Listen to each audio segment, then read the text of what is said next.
blessures, meurtri pour mon péché.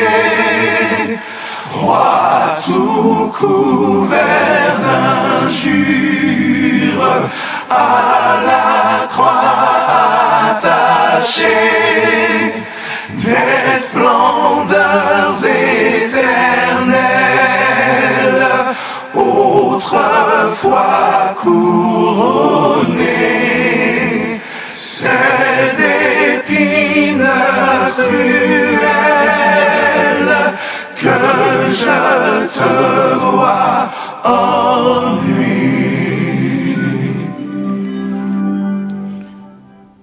Jean-Marc et Jean-Claude sommes très heureux de te présenter les Jeux Olympiques à Paris en 2024. Nous avons comme référence biblique Exode chapitre 32, les versets 1 à 6, et toujours Exode 32, versets 30 à 35. Et la dernière référence se trouve dans 1 Jean 2, les versets 15 à 17. Je reprends. Exode 32, les versets 1 à 6. Ensuite, Exode 32, toujours, versets 30 à 35. Et 1 Jean, chapitre 2, versets 15 à 17. Celles et ceux qui ont l'habitude d'écouter les audios de Jean-Claude sur quelle est la réponse pour l'interrogation 2, un lien que tu peux trouver sur YouTube, savent qu'il présente toujours les références afin que tu aies le temps d'aller les chercher, les lire avant d'écouter l'audio. De telle sorte que tu saches où nous allons exactement. Avant d'aborder ce thème, recherchons la présence de Dieu par la prière. Notre Seigneur, notre Dieu, beaucoup de personnes m'envoyèrent la petite vidéo avec le veau, la représentation du veau, à l'occasion des Jeux Olympiques de Paris. Plusieurs personnes ont reçu d'autres chroniqueurs des explications. Mais Seigneur, avant d'ouvrir la parole, nous implorons la présence du Saint-Esprit afin non seulement qu'il m'utilise, mais qu'il soit aussi dans le cœur de chacun pour qu'il comprenne la parole. Merci de nous accompagner. Merci d'éclairer tes enfants et permets qu'ils comprennent le temps dans lequel nous sommes. Nous t'en prions au nom de Jésus et pour ta gloire éternelle. Amen.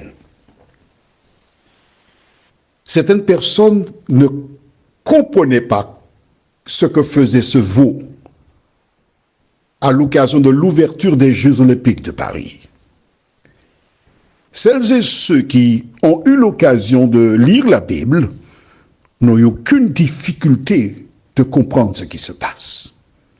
Alors je t'invite donc à prendre avec moi Exode chapitre 32 et nous lirons les versets 1 à 6. Exode 32, versets 1 à 6. Je risque de me répéter aussi. Alors c'est surtout pour les nouveaux, il faut toujours avoir un support, un cahier pour prendre des notes. Comme ça, tu sais où tu vas. Lisons dans Exode 32, versets 1 à 6.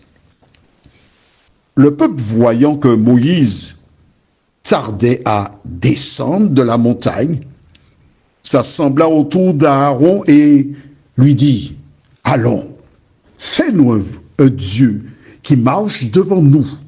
Car ce Moïse, cet homme qui nous a fait sortir du pays d'Égypte, nous ne savons ce qu'il est devenu. » Aaron leur dit, « ôtez les anneaux d'or qui sont aux oreilles de vos femmes, de vos fils et de vos filles, et apportez-les-moi. » Et tous ôtèrent les anneaux d'or qui étaient à leurs oreilles, et ils les apportèrent à Aaron.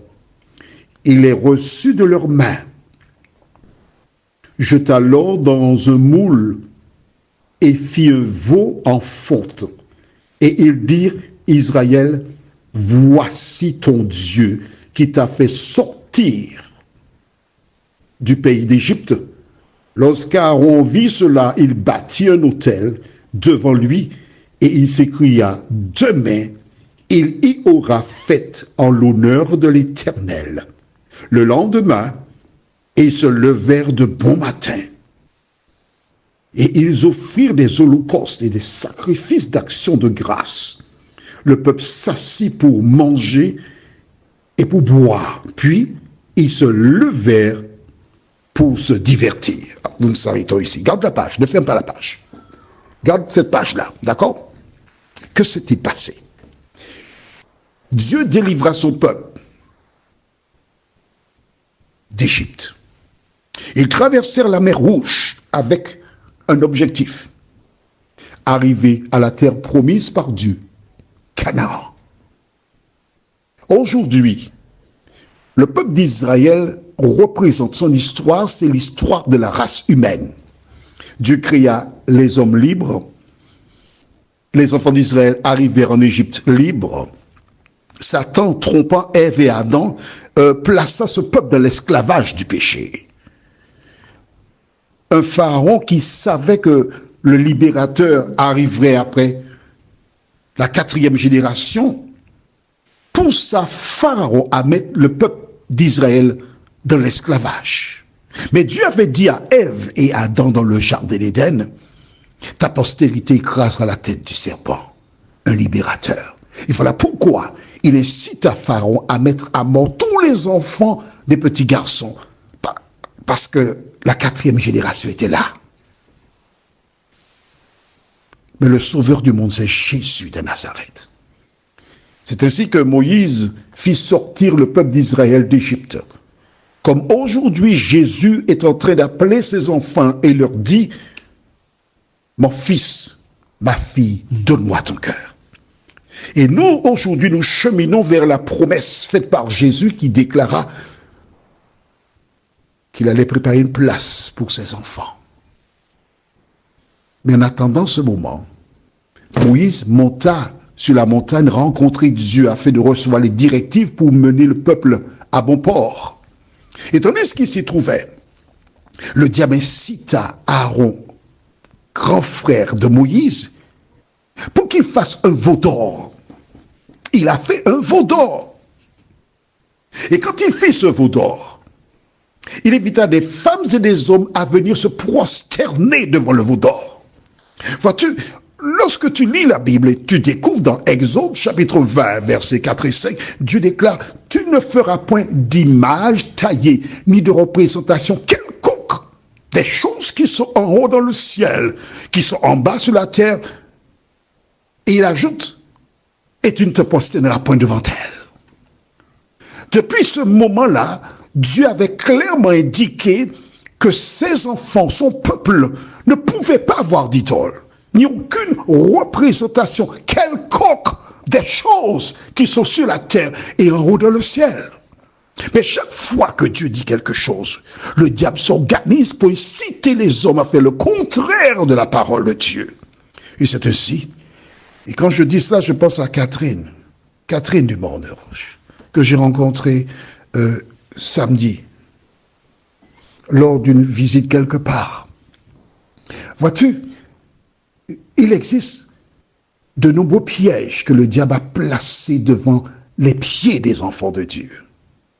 Aujourd'hui, un certain nombre de grandes églises qui ont été construites dans un but précis, qui ont été consacrées au diable, puisqu'elles se sont vidées, d'autres communautés font l'acquisition de tels bâtiments où l'on trouve un grand nombre d'idoles.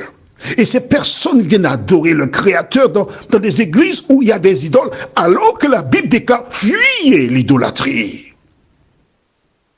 Alors certains diront, oui, non, mais on l'a trouvé comme ça, c'est un bâtiment qui est protégé, on ne peut pas enlever les idoles, mais non, on ne regarde pas les idoles. Hein. Mais attends, sois sérieux un instant. Mais qui a créé ces bâtiments? Avec quel esprit? À qui ce bâtiment a-t-il été consacré? Alors que Dieu déclare, vous me construirez un sanctuaire et j'habiterai au milieu de vous. Lorsqu'on est enfant de Dieu, on ne peut pas se contenter de prendre ce qui a été consacré au diable par le passé pour venir adorer Dieu. C'est pas possible. Et voici le peuple qui dansait devant le veau d'or et déclara, voici le Dieu qui t'a délivré. Alors l'Éternel s'adressant à Moïse, lui dit, écoute, descends parce que là, ils ont fait un choix. Vois-tu, le président de la République française avait déclaré, la bête vient. Et la bête est là. La bête est là. Il l'a dit. Il a annoncé. Voilà donc pourquoi ce veau d'or du temps d'Aaron est le même, pratiquement, qui a été présenté. Que s'est-il passé? Lisons la suite de l'histoire. Au même chapitre, les versets 30 à 35. Le lendemain, Moïse dit au peuple, vous avez commis un grand péché. Je vais maintenant monter vers l'Éternel. J'obtiendrai peut-être le pardon de votre péché. Moïse retourna vers l'Éternel et dit, ah, ce peuple a commis un grand péché. Ils se sont fait un Dieu d'or. Pardonne maintenant leur péché. Sinon, efface-moi de ton livre que tu as écrit. L'Éternel dit à Moïse, c'est celui qui a péché contre moi que j'effacerai de mon livre. Va donc, conduis le peuple où je t'ai dit, voici mon ange marchera devant toi, mais au jour de ma vengeance, je les punirai de leurs péchés. L'Éternel frappa le peuple parce qu'il avait fait le veau fabriqué par Aaron. Mon ami, écoute-moi bien. Explique-moi, pourquoi Dieu a-t-il détruit toutes ces personnes dans le désert pendant les 40 années où ils s'y trouvaient? Pourquoi? Parce qu'ils s'étaient révoltés contre Dieu. Ils avaient fait un veau d'or. Aujourd'hui, le même diable qui incita ces gens à faire le contraire de la parole de Dieu, c'est lui qui aujourd'hui incite des gens à avoir des représentations. Même cause, même effet. Alors que certaines personnes sont outrées, certaines personnes se posent des questions. Celle ou celui qui lit la parole de Dieu, il sait. Parce que Dieu a dit qu'il reviendra. Mais avant son avènement, il y aura l'abomination sur la terre. Alors, ceux qui sont excités ne connaissent pas la parole. Mais ceux qui lisent la parole savent que ces choses annoncent le retour de Jésus. Et quand il viendra, ils auront cette chance, cette joie de réaliser ce qu'ils ont toujours attendu. Et nous lisons dans 1 Jean 2, versets 15 à 17. Jean écrivit il y a des siècles, « N'aimez point le monde, ni les choses qui sont dans le monde. Si quelqu'un aime le monde, l'amour du Père n'est point en lui. Car tout ce qu'il y ait dans le monde, la convoitise de la chair, la convoitise des yeux et l'orgueil de la vie ne vient point du Père, mais vient du monde. Et le monde passe et sa convoitise aussi.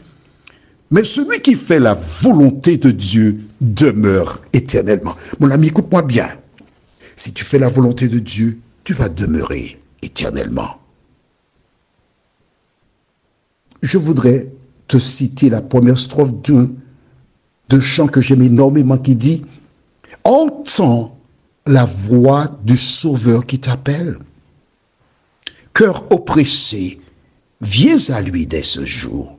Viens, hâte-toi, fuis ce monde rebelle. Le bon berger te cherche avec amour. Je suis venu, j'ai confessé ma honte. Il m'a lavé dans son sang précieux. Il m'a placé dans le sentier qui monte. et c'est vers lui que tendent tous mes vœux. Il m'a placé dans le sentier qui monte, et c'est vers lui que tendent tous mes vœux. Prions. Notre Seigneur et notre Dieu, grande est notre joie. Grande est la joie pour celles et ceux qui lisent la Bible, mais surtout qui la mettent en pratique. Alors que nous voyons des signes de l'avènement de Jésus, d'aider chacun à harmoniser sa vie selon ta parole. Nous t'avons prié au nom de Jésus et pour ta gloire éternelle. Amen. Nous verrons prochainement la communion qui a été présentée avec comme acteur principal une femme. Qu'est-ce que cela veut dire? C'est ce que tu découvriras bientôt. Que l'Éternel continue de te bénir.